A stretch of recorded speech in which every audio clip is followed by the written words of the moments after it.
Shares of Wilmar International today trading up by 0.6%. That's a gain of 3 Singapore cents at 5.09 right now. Our next guest recently upgraded the stock to a buy. Let's find out why with Nirgunan Tiruchelvam. He's equities analyst at RBS. He joins us on set right now. Thanks for coming on the program today, Nirgunan. Why the upgrade?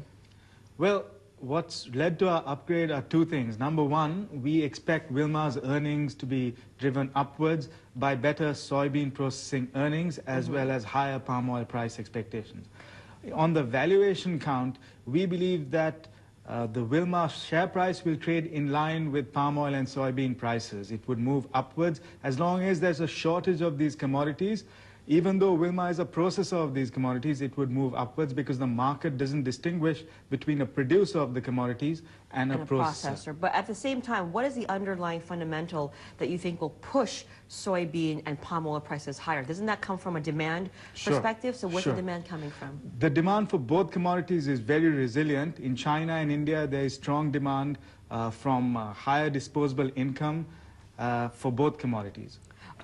The question, though, right now, Nirgunan, is that we are seeing a global economic contraction. Yes. And that also means people pulling back on their consumption and spending as well. That's right. How does palm oil fit into expanding prices? How does that picture fit into palm oil, I should say, when you might see consumers pulling back on some of the things that are used, that palm oil is used to make? The important thing to note is palm oil is used as a staple. It's used for cooking oil, and these are not luxury items which would suffer in a downturn.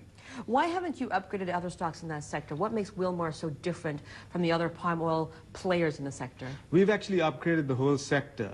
We've upgraded the producers of the commodities such as Golan Agri, IOI, KLK, on the strength of higher palm oil price expectations. Okay, but in terms of processors, it's just Wilmar that gets the grade right now. Absolutely. Okay. Is there a risk factor out there for Wilmar? I mean, what's the price target that you see? We're at 509 in Singapore.